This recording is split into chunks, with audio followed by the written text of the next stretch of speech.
Subhanallah, saya mengatakan Maha Suci Allah yang mendatangkan, ada saja ya ujian-ujian datang kepada seorang hamba dan ada saja orang yang seperti ini. Jadi kalau datang ujian atau gangguan dari orang lain, maka Anda nikmati saja itu. Anggap itu adalah sebuah ujian dari Allah Subhanahu wa Ta'ala agar kita lebih dekat kepadanya, agar kita bisa meraih pahala sabar. Karena tidak mungkin kita mendapatkan pahala sabar kecuali dengan ujian. Subhanallah. Kenapa Allah menguji? Kenapa bentuk cintanya Allah adalah ujian? Agar kita menyadari kita punya Tuhan yang mengatur. Dan di saat itu kesempatan emas kita mendekatkan diri kepadanya. Di saat lagi ada ujian, air mata kita mudah untuk menetes. Hati kita lebih lunak. Kita memohon Allah Subhanahu wa Ta'ala menyelamatkan kita dari mara bahaya itu. Gangguan orang kah, gangguan hewan kah, ya, fenomena alam kah, bencana. Jadi kesempatan emas untuk dekat kepada Allah Subhanahu wa Ta'ala. Sisi yang lain, Anda sedang meringkas umur Anda di atas ketaatan kepada Allah Subhanahu wa Ta'ala. Kalau ujian sedang datang, ada sedikit saja keimanan dalam hati, itu tidak akan pernah membuat kita dengan keimanan itu untuk terjerumus dalam dosa. Orang semua akan diuji. Dan makin berat ujian, maka makin besar pahalanya. Kita nggak akan memiliki solusi yang lain. Kata Umar radhiyallahu anhu dalam pembukaan bahasan kita ini, siapa yang sedang melalui ujian, lalu kemudian dia bersabar, dalam arti kata, menerima itu sebagai keputusan Allah, kemudian dia berinisiatif mencari jalan keluarnya, maka dia akan mendapatkan pahala, dia akan mudah melaluinya, dan dia akan mendapatkan jalan keluarnya. Namun, kalau seseorang diuji oleh Allah Subhanahu wa Ta'ala, kemudian dia tidak bersabar, nggak bisa menerima, berkeluh kesah sana sini, semua pihak yang dia bisa salahkan, disalahkan. Ya. Maka orang seperti ini akan mendapatkan dosa, sulit untuk melaluinya dan tidak menemukan jalan keluarnya. Yang mana Anda pilih? Toh juga ujian sedang datang. Misal contoh, Anda bangun tidur dalam kondisi sakit. Anda terima tidak terima, Anda sudah sakit. Anda keselio, Anda diganggu orang, terjebak di macet, atau apa saja. Semuanya sudah terjadi. Jadi pilihannya adalah sebagaimana kata Umar radhiyallahu anhu. Kalau Anda menerimanya sambil Anda berikhtiar mencari jalan keluar, bangun tidur sakit, oh Allah lagi uji saya. Kemudian ikhtiar minum obat ke dokter misalnya, istirahat, ya, maka selesai. Anda dapat pahala, Anda mudah melaluinya, dan juga Anda akan menemukan jalan keluarnya. Tapi kalau Anda sebaliknya tidak bisa menerima, berkeluh kesah, maka Anda akan berdosa. Karena seakan-akan memprotes keputusan Sang Pencipta Allah, Anda sulit melaluinya. Terus Anda berkeluh kesah sana sini, tapi Anda jadi sulit. Karena terbebani lagi dengan pikiran-pikiran, kenapa saya tertimpa ini? Bagaimana caranya supaya saya mendapatkan jalan keluarnya misalnya? Dia terbebani dan akhirnya sulit mendapatkan jalan keluarnya. Nah ini bab yang akan kita bahas teman-teman sekalian, sabar dalam menghadapi gangguan dan cobaan. Diangkat oleh Imam Nawawi rahimahullah mengangkat dalil pertama dalam bab ini adalah surah Al-Imran ayat 134. Ayat ini tentu tidak asing, sering kita bahas dan juga sudah dibahas di bab yang sebelumnya. Yaitu bunyinya wal 'afina 'anil nas wallahu yuhibbul muhsinin. Dan orang-orang yang suka memaafkan orang lain dan Allah mencintai orang-orang yang berbuat kebaikan. Bagaimana caranya memaafkan orang lain? Tentu hanya bisa bagi orang-orang yang sabar. Ini sudah kita singgung ya di bab 75 pada pertemuan yang lalu. Bagaimana beberapa hadis yang dibahas oleh Imam Nawawi rahimahullah, ya, kalau singkat saya ada 6 atau 7 hadis ya, yang ini kalau saya tidak salah sekitar begitu hadis yang kita bahas kemarin, itu semuanya membahas tentang masalah bagaimana seseorang itu bisa legowo, memaafkan dan juga berpaling dari orang-orang bodoh. Ya sudah, jangan balas kebodohan dan kesalahan dengan kebodohan juga dan kesalahan. Ya. Dan ayat ini menjelaskan kalau ada orang yang suka memaafkan orang lain karena sabarnya dia, maka dia termasuk orang-orang yang muhsinin, orang yang berbuat baik, dan Allah suka dengan orang yang berbuat baik itu. Kemudian dalam firman Allah Subhanahu wa Ta'ala yang lain disebutkan dalam surah Asy-Syura ayat 43 yang berbunyi walaman sabara wa ghafara inna dzalika lamin azmil umur. Dan barang siapa yang bersabar juga memaafkan, maka sungguhnya yang demikian itu termasuk perbuatan yang mulia. Di sini dijelaskan, dan siapa yang bersabar. Artinya, ujian akan datang dalam kehidupan kita. Ada saja orang yang tidak menyukai kita. Teman-teman sekalian, walaupun Anda berusaha menjadi orang yang paling santun, paling dermawan, paling berakhlak, ya, tetap saja akan datang orang-orang yang tidak menyukai Anda. Tidak akan mungkin orang semua mengacungkan jempol buat Anda. Pasti akan ada orang yang memberikan jempol bawah, bukan gacok ke atas tapi ke bawah. Saya pernah berbicara dengan Dr. Ziyad Abadi, hafizahullah, salah satu guru kami di Jordan. Nama ini sering saya sebutkan karena saya memang banyak bertanya pada beliau tentang hukum-hukum syari, dan beliau, Masya Allah, sangat cepat responnya. Saya mengatakan, ada apa sebenarnya Syekh? Saya panggil beliau Syekh. Waktu itu beliau sedang datang ke Indonesia. Saya sudah coba menjadi pribadi yang baik. Artinya, saya tidak mengganggu orang lain. Dan saya coba berusaha menyampaikan agama Allah ini dengan tidak menyinggung, tidak menyebutkan nama orang lain. Kalaupun ada satu keliruan, saya coba minta maaf. Itu pun kekeliruan dipandangkan sebagian orang. Mungkin tidak semuanya juga saya pandang itu adalah sebuah kesalahan misalnya. Kalau mau kesalahan saya akuin misalnya. Tapi kenapa masih saja ada orang yang selalu mencari-cari kesalahan. Lalu dia tersenyum dan mengatakan kepada saya, Khalid, apa kau mau orang semuanya begini mana kamu? Tidak mungkin akan ada orang yang seperti ini. Subhanallah. Jawaban ini saya pegangi sampai hari ini. Dan saya selalu mengajarkan jawaban seperti ini kepada siapapun yang saya temuin, yang saya bisa berbagi. Gitu kan? Di YouTube saja ada acungan jempol atas, ya, ada bawah. Dan subhanallah, sebagus apapun acara yang ada, seringkali masih ada saja orang yang mengacungkan jempol bawah. Ceramah, nasihat, kebaikan, mengajak orang ke agama Allah, ada yang mengacungkan jempol bawah. Saya pernah melihat tilawah Al-Quran Syekh Abdullah Juhani hafizahullah, salah satu imam haram yang sangat indah suaranya. Waktu itu saya lagi ingin mendengarkan ayat-ayat Al-Quran, melunakkan hati, ya. Maka pada saat saya dengar, saya ketik nama beliau, kemudian saya klik saja untuk saya dengarkan, tanpa saya perhatikan masalah jempolnya gitu. Tapi setelah selesai saya dengar 15-20 menit, subhanallah, saya tidak sengaja melihat acungan jempol itu. Ada yang acung jempol ke bawah. Kalau kita pikir-pikir, orang ini untuk apa datang mendengarkan Al-Quran, kemudian dia acung jempol ke bawah? Apa manfaatnya buat dia? Ya udah, dia cari cuplikan yang menurut dia baik. Dia mau nonton sesuatu yang buruk pun dalam pandangan agama itu hak dia. Dia akan tanggung sendiri dosanya. Tapi dia masuk ke channel Al-Quran, Imam Haram, yang tulus membaca Al-Quran, lalu kemudian dia acungkan jempol ke bawah. Subhanallah, saya mengatakan Maha Suci Allah yang mendatangkan, ada saja ya ujian-ujian datang kepada seorang hamba, dan ada saja orang yang seperti ini.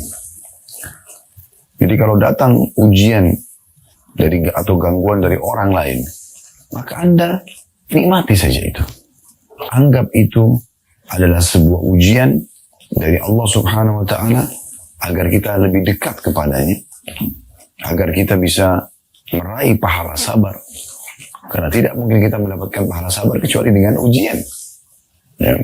Kalau nggak ada ujian, kita nggak akan mendapatkan pahala sabar.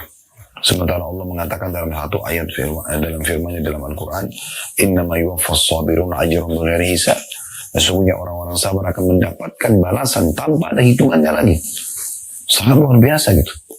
Dan dalam sebuah riwayat sahih dikatakan, Nabi SAW bersabda, andai saja orang-orang yang orang-orang melihat pada hari kiamat, ya, andai saja orang-orang melihat pada hari kiamat bagaimana balasan terhadap orang-orang yang sabar selama dunia, maka mereka yang melihat itu berharap kembali ke dunia untuk digunting-gunting kulit mereka. Cari cobaan yang paling berat, sakit sekali, gunting, ya, digunakan untuk menggunting-gunting kulit kita, sakit sekali. Tapi mereka berharap itu, kata Nabi SAW, agar mereka mendapatkan balasan orang-orang yang sabar. Oleh karena itu ujian memang akan datang. Dan Nabi SAW mengatakan dalam sebuah hadis yang sahih juga, Inna Allah idha ahabba abdan ibtalah. Kalau Allah cinta seorang hamba, Allah akan mengujinya. Subhanallah. Kenapa Allah menguji? Kenapa bentuk cintanya Allah adalah ujian? Agar kita menyadari kita punya Tuhan yang mengatur. Dan di saat itu, kesempatan emas kita mendekatkan diri kepadanya. Di saat lagi ada ujian, air mata kita mudah untuk menetes. Hati kita lebih lunak. Kita memohon Allah subhanahu wa ta'ala menyelamatkan kita dari mara bahaya itu. Gangguan orang kah, gangguan hewan kah, ya, fenomena alam kah, bencana. Jadi, kesempatan emas untuk dekat kepada Allah subhanahu wa ta'ala. Sisi yang lain, Anda sedang meringkas umur Anda di atas ketaatan kepada Allah subhanahu wa ta'ala. Kalau ujian sedang datang, ada sedikit saja keimanan dalam hati, itu tidak akan pernah membuat kita dengan keimanan itu untuk terjerumus dalam dosa. Kalau orang tidak ada iman, mungkin dia ke diskotik, ke bar, mabuk-mabukan, narkotika, perang-perangan, bunuh diri. Ya kan? Tapi orang beriman tidak. Kalau Anda dalam hatinya seperti biji sawi dari keimanan, tidak mungkin. Dia pasti justru akan lebih lunak dan lebih tunduk kepada Tuhannya Allah subhanahu wa ta'ala. Anda akan gunakan waktu Anda itu untuk ibadah kepada Allah. Ya, mungkin Anda tidak pernah sholat malam, Anda jadi sholat malam. Anda nggak pernah berdoa, khusyuk sekarang Anda khusyuk dalam berdoa. Jadi memang itu luar biasa hikmahnya gitu kan. Kita jadi tahu kita punya Tuhan, kita juga ya meringkas umur kita di atas ketaatan kepadanya. Belum lagi kita akan mendapatkan balasan-balasan pahala yang sangat besar sebagaimana saya katakan tadi. Jadi sabar itu adalah sebuah ibadah yang harus Anda faham. Kalau orang mendapatkan ujian lalu kemudian dia tidak bersabar, malah dia keluh kesah, maka nggak ada faedah daripada ujian tersebut. Ujian itu justru untuk dia lebih meningkat levelnya, level keimanan ya, agar dia bisa lebih dewasa, lebih bijaksana dalam memecahkan permasalahan. Karena emosional dan keluh kesah ini tidak akan memberikan solusi, tidak akan memberikan solusi sama sekali. Baik, beliau mengatakan, dan hadis-hadis dalam bab ini banyak sekali beliau mengatakan, dan sudah disebutkan dalam bab sebelumnya. Mungkin ada bab sabar khusus yang pernah kita bahas ya. Namun di sini beliau mengangkat ya sebuah hadis saja dalam bab ini. Hadis ini adalah nomor 653 dari awal belajar berbunyi dari Abu Hurairah radhiyallahu anhu, anna rajulan qala ya Rasulullah, inna li qarabatan asiluhum wa yaqta'uni wa uhsinu ilayhim wa yusi'una ilayya wa ahlumu anhum wa yajhaluna alayya faqal la in kunta kama qulta faka'annama tusiffuhumul mal wa la yazalu ma'aka min Allah ta'ala zahirun alayhim ma dumta ala dhalik. Hadis ini diriwayatkan ya, oleh Imam Muslim. Terjemahannya, kata Abu Hurairah radhiyallahu anhu bahwasanya ada seseorang laki-laki berkata, wahai Rasulullah, saya mempunyai kerabat, saya menjalin silaturahim dengan mereka, ya, tapi mereka malah memutusku atau memutuskanku. Saya selalu berbuat kebajikan atau kebaikan kepada mereka, tetapi mereka berbuat buruk kepadaku. Saya selalu santun terhadap mereka, namun mereka selalu saja berbuat bodoh terhadapku. Lalu Nabi SAW bersabda, jika apa yang telah kamu katakan itu benar, maka seolah-olah kamu memberi makan mereka abu yang panas, dan Allah yang Maha Tinggi selalu menolongmu dalam menghadapi mereka selama kamu seperti itu. Subhanallah ya, ini luar biasa gitu. Dan beliau mengatakan sini, saya langsung bacakan dulu, ada tambahan di bawah kata Imam Nawawi rahimahullah.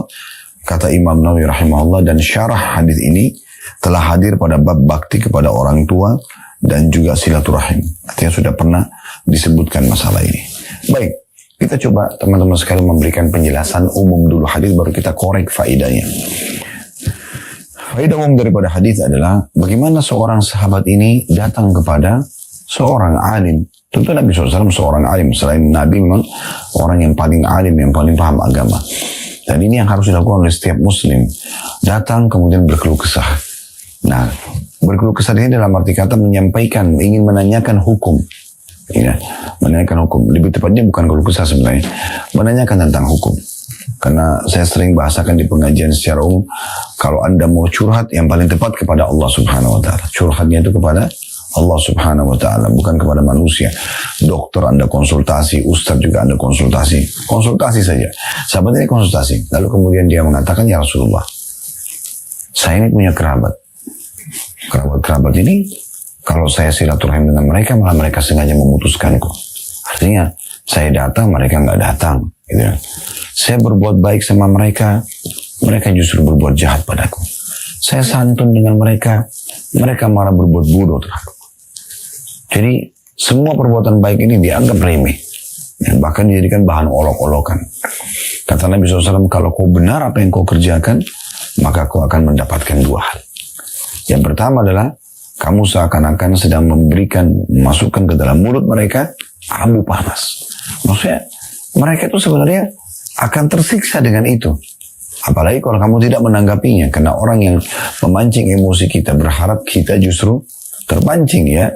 Dan akhirnya kita pun seperti mereka jadi orang bodoh. Dan kita sudah bahas pada bab 75 pada pertemuan yang lalu tentang masalah tidak boleh balas kebodohan dengan kebodohan. Dia berdosa, kita berdosa. Dia jelek, kita jelek. Dia jatuh di mata masyarakat, kita pun ikut jatuh. Jadi harusnya kita lebih bijaksana. Jangan sampai terpengaruh, terbawa arus dengan apa yang mereka lakukan itu. Nah, yang kedua yang kamu dapatkan kata Nabi SAW adalah kamu akan terus diberikan oleh Allah SWT pertolongan selama kamu dalam keadaan itu. Maksudnya tetap aja tidak balas kebodohan dengan kebodohan. Kan aneh sekali kalau ada orang menggibah kita balas gibah, memfitnah kita balas fitnah. Maka dia dosa kita dosa, dia jelek kita jelek, gitu kan? Dia jatuh di mata masyarakat, kita pun akan ikut jatuh. Dua-duanya jadi tidak baik. Tapi yang kita dianjurkan adalah justru mereka marah, kita senyum saja. Mereka menyebarkan isu hoax, bohong, fitnah, biarkan saja. Seakan-akan kita tidak mendengarkan berita itu. Saya coba dalam hidup saya terapkan pola ini teman-teman sekalian. Luar biasa. Orang mau berbicara apapun tentang saya, yang penting saya tidak melakukannya misalnya. Ya udah, tenang aja nanti Allah akan datangkan pertolongan. Kalaupun kita melakukannya, misalnya ada satu perbuatan yang dilakukan. Terus kemudian Anda melakukan, lalu datang serangan terhadap perbuatan tersebut. Anda jadikan sebagai bahan introspeksi diri. Anda bertobat kepada Allah, Anda perbaikan kesalahan itu kan. Apalagi kalau Anda tidak melakukannya. Oke, saya pernah tidak melakukan, tapi orang-orang pada nuduh. Oke, kita biasa saja. Karena subhanallah Allah datangkan betul-betul seperti sabda Nabi SAW, pertolongan yang luar biasa. Ya, yang membuat akhirnya orang-orang itu justru dapat hidayah, gitu kan.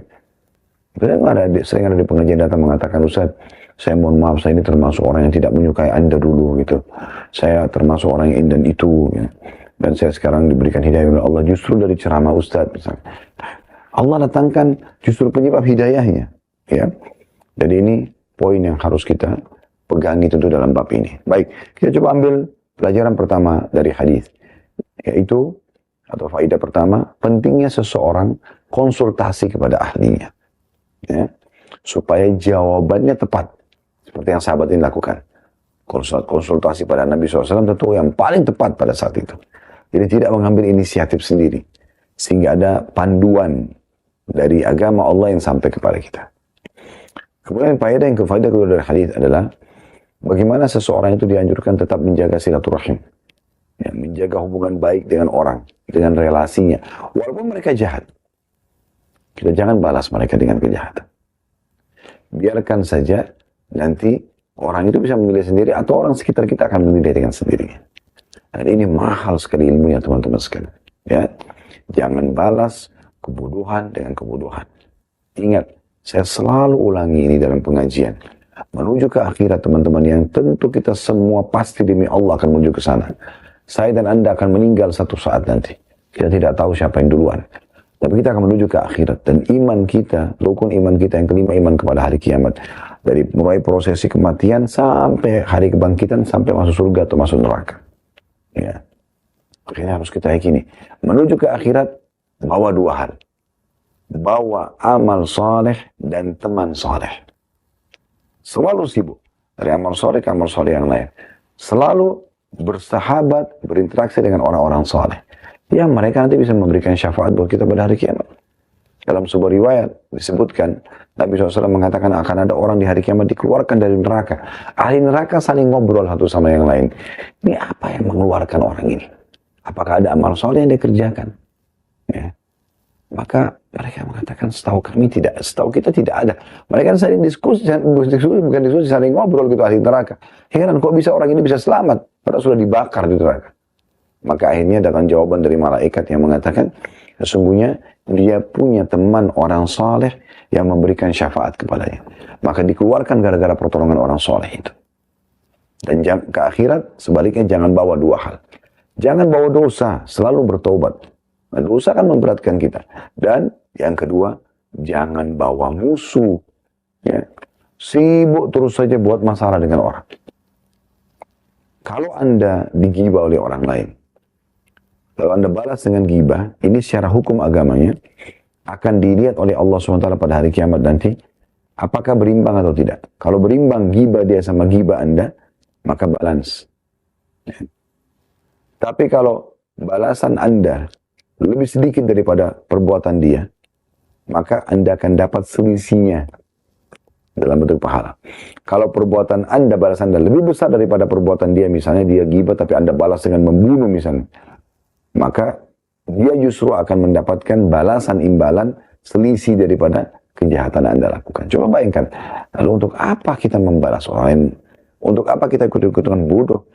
Yang sudah kita singgung pada bab yang lalu, lengkap sekali tentang masalah bagaimana seseorang itu berlapang dada, memaafkan, dan berpaling dari perbuatan orang-orang bodoh.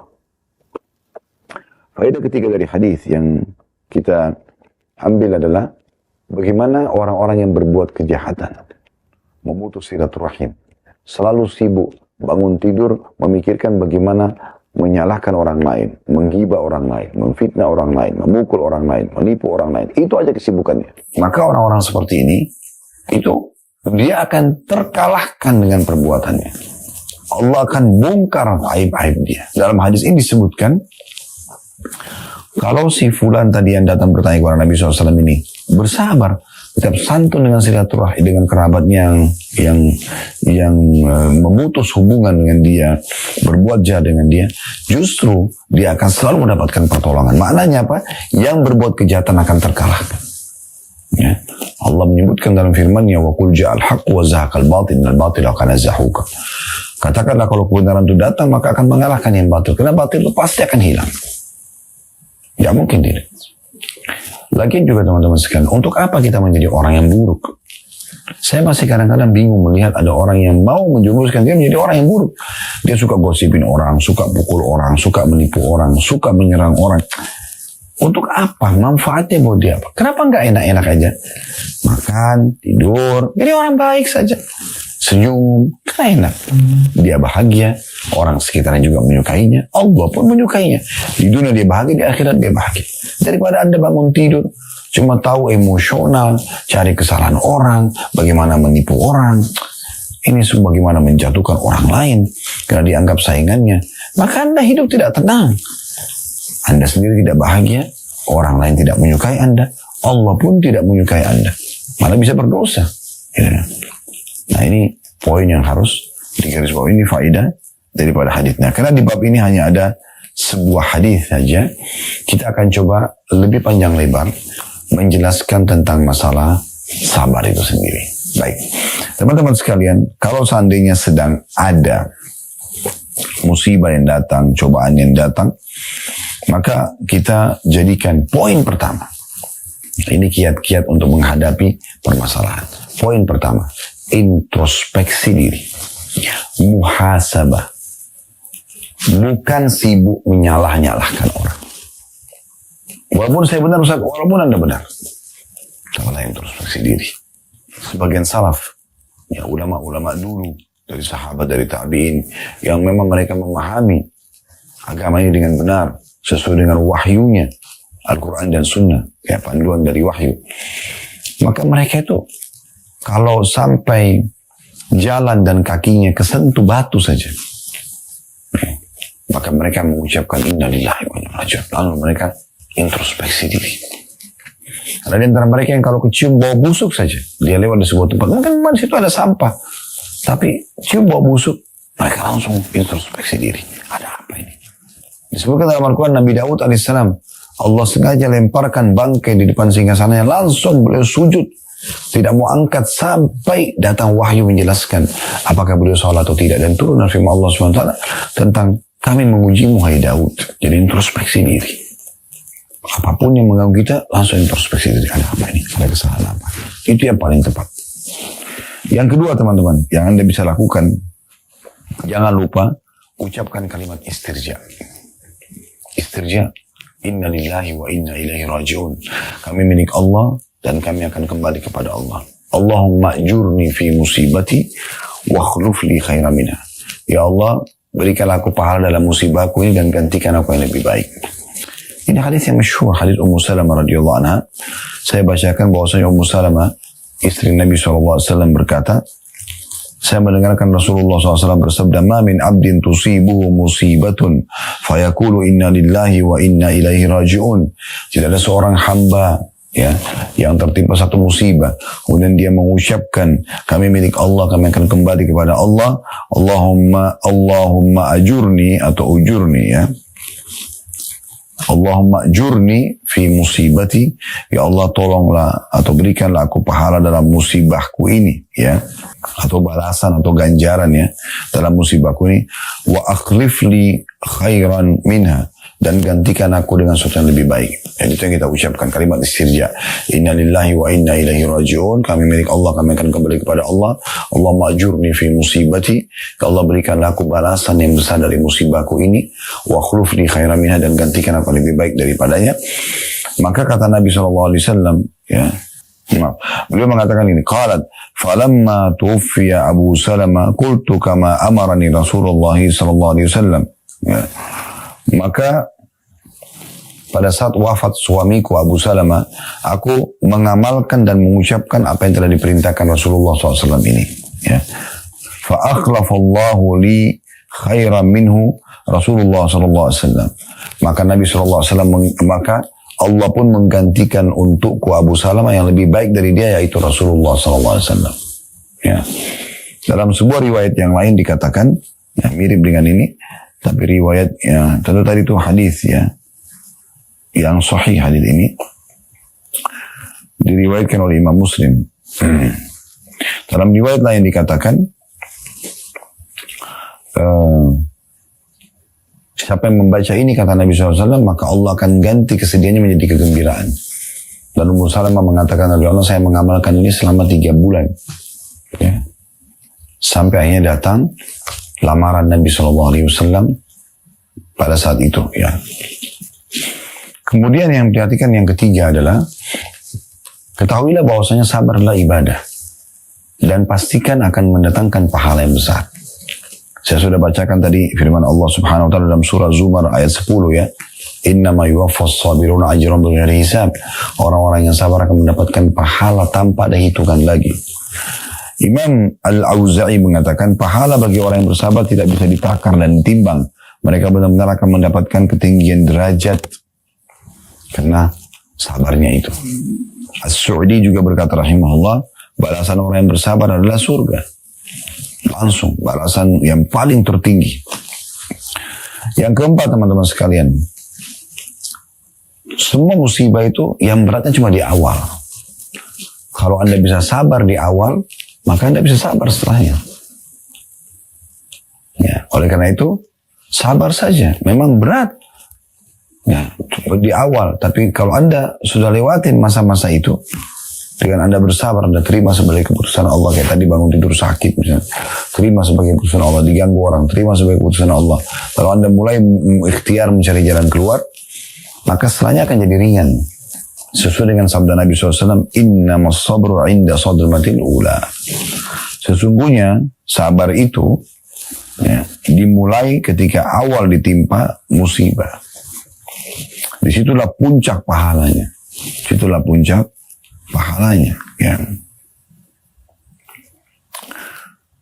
Kemudian yang kelima, teman-teman sekalian, hadapi musibah itu dengan sabar. Maksudnya, coba cari tahu keutamaan sabar. Di antaranya kita sebutkan, itu masih banyak yang lainnya. Sebagai contoh misalnya, kata Ali radhiyallahu anhu, as-sabru minal imani bimanzilati ar-ra's minal jasad, wala imana liman la sabra lahu. Sabar dan iman adalah bagian kepala. Sabar itu dari keimanan posisinya dalam keimanan seorang mukmin ya, tolak ukurnya. Sabar itu kedudukannya dalam iman, itu sama dengan kedudukan kepala dari jasad.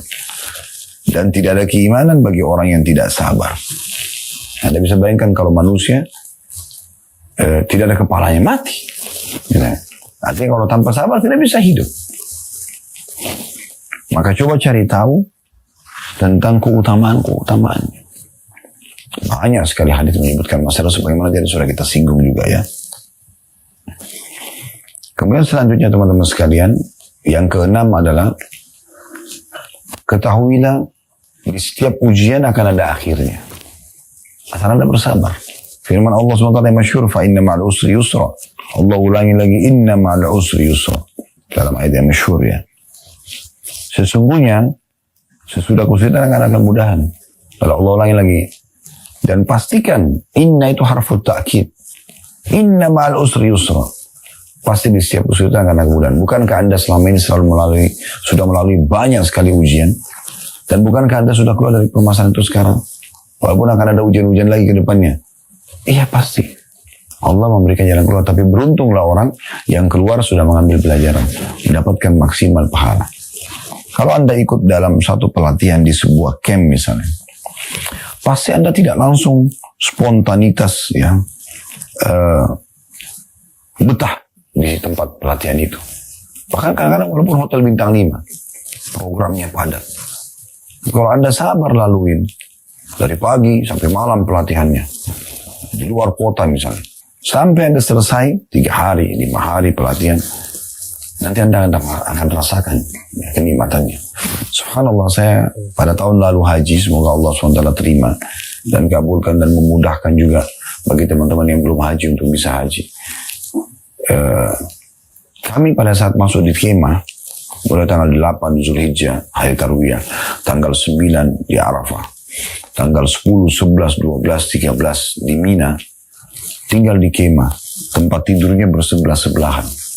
AC kadang-kadang panas, ya, kadang-kadang kedinginan, ya, walaupun di situ musim panas ya, tapi AC di kemah.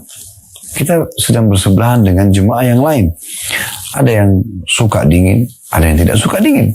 Ya, pada saat yang tidak suka dingin mematikan AC, yang suka dingin kepanasan. Kadang-kadang juga ada orang yang suka dingin membiarkan AC menyala, yang tidak suka dingin kedinginan, kesian. Ya, makan bersebelahan. Ya, karena ada orang tidur lalai, mungkin dia ngorok, mungkin dia ngigau, mungkin dia keluarkan angin, ya, bersama-sama dengan orang semua. Ya, tetapi pada saat kami sudah selesai meninggalkan kemah ini dan kami masuk ke hotel bintang 5, pada saat itu semua masing-masing sudah di kamarnya, udah nggak bersebelah-sebelah lagi. Justru yang dirindukan oleh semua jemaah yang membahasakan ke kami pada saat suasana di kemah itu. Subhanallah, ya. Yang kita anggap tadinya ujian, ya, dalam arti kata, aduh gimana ya, pakaian yang kita bawa juga pas-pasan, kamar mandinya masih antri, dan segala macam. Sekarang kita sudah di kamar sendiri, justru itu yang dikenang. Justru itu yang paling berharga pada saat sedang kita lalui. Nah, itu luar biasa. Kalau Anda mengenang musibah yang telah menimpa Anda, justru di saat itu, di saat sekarang Anda renungi, Anda introspeksi diri, saat itu, saat-saat yang luar biasa Anda sedang melalui sebuah pelatihan yang memang mengangkat ya, derajat Anda dan meningkatkan dan menambah skill Anda. Selanjutnya teman-teman sekalian, yang ketujuh, ya, itu kita perlu ketahui bahwasanya orang semua akan diuji. Dan makin berat ujian, maka makin besar pahalanya. Yang sangat masyhur hadis di mana ada seorang sahabat mengatakan, ya Rasulullah, ayyun nasi asyaddu bala'an. Wahai Rasulullah, siapa yang paling berat ujiannya? Qala sallallahu alaihi wasallam, al-anbiya'u thumma al-amsal fal-amsal. Para nabi-nabi utusan Allah. Itu yang paling berat ujiannya. Ya. Agar kenapa mereka kembali kepada Tuhan mereka selalu. Mereka memohon kepada Allah SWT. Allah berikan kemenangan-kemenangan yang ini dia lihat depan matanya. Tanda-tanda kebesaran Allah. Kemudian yang mendekati iman para nabi-nabi, dan selanjutnya juga orang yang mendekati iman-iman orang yang dekat dengan imannya para nabi-nabi tersebut. Fayubtala ar-rajulu ala hasba dinihi, maka seseorang akan diuji sesuai dengan kadar kekuatan agamanya. Fa in kana dinuhu sulba ishtadda bala'u. Kalau agamanya kuat, justru lebih berat ujiannya. Wa in kana fi dini riqqah ubtuliya ala hasabi dinihi. Dan kalau agamanya lemah, maka akan diuji sesuai dengan kadar kemampuannya saja. Fala yabrah, ya. Nah, fala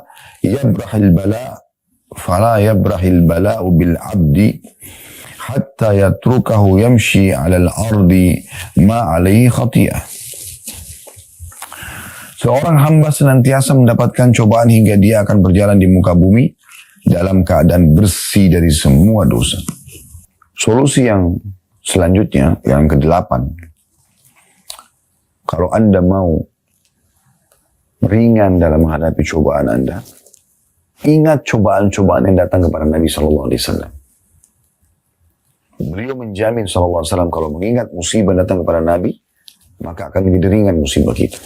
Coba renungi sabda Nabi SAW, ya, yang berbunyi liya'zil muslimina fi masaibihim al-musibatu bi, yang artinya musibah menimpaku sungguh akan menghibur kaum muslimin. Dan dalam lafaz lain, man azamat musibatuhu falyadhkur musibati. Siapa yang telah merasa berat dengan musibahnya, ingat musibah yang menimpaku. Fa innaha satahawwanu alaihi musibatahu. Karena sungguhnya itu pasti akan meringankan musibahnya. Mungkin ada bertanya, musibah apa Ustaz yang menimpa Nabi SAW? Sederhana sekali jawabannya. Beliau orang mulia di kaumnya di Mekah.